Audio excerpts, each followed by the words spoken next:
Kāpēc tas ir vēl svarīgi, tās visas askēzes un tonus celšana, jo vīrietis, šodien, kā tu pats arī minēji, esam sievišķīgi bieži vien palikuši, ja, tie vīrieši, jā, tur emocionāli atkarīgi un vispārējais, jā, un ar mums tur var manipulēt uz emocijām, tās sievietes čakarēt prātu un visu pārējo.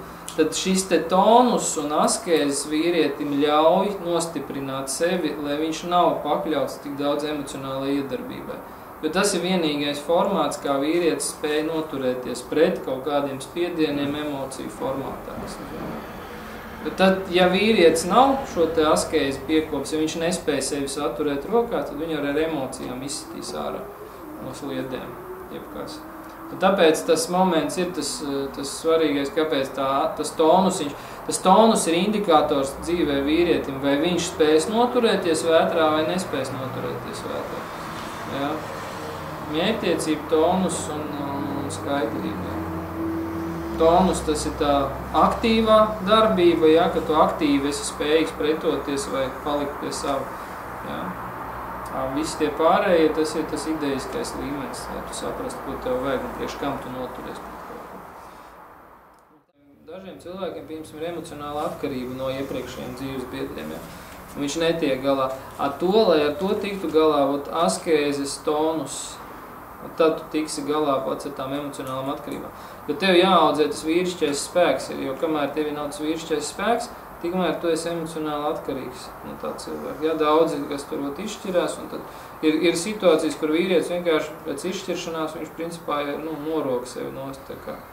Ja, kaut kā, pārsvarā gadījumos tā nav viņa iniciatīva nav bijusi, ja, uz to šķiršanos. Un citreiz pat ir tā, kur ir viņš bijis iniciators, ja, bet beigās tāpat, par ko liecina, ja viņš ir bijis iniciators un beigās tāpatās viņš ir emocionāli atkarīgs, nozīmē, ka viņš kaut kādā tur tajā savā psihozē to izdomāja, ka šķirsies, jā, un pēc tam viņš saka, es negribu atpakaļ, jā.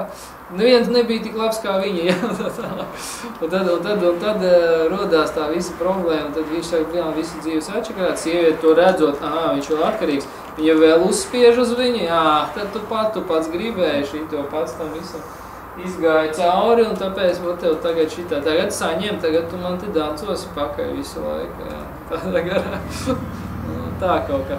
Tāpēc vienīgais variants, ko es iesaku vīrietim, nevis meklēt sevi sievieti, nevis vēl kaut ko darīt, bet sākt ar kādām askēzēm, tonus audzēšanu savā dzīvē.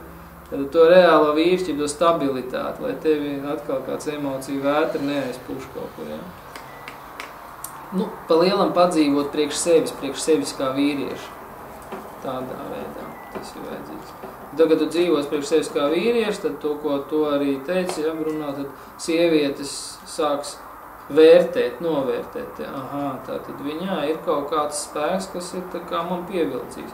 Labi, viņš nav pietiekami sievišķīgs, kas šodien ir modē, ja, bet viņā ir kaut kas cits, kas man nav saprotams, bet man patīk, varbūt, ja. Sieviete tā domās, ja.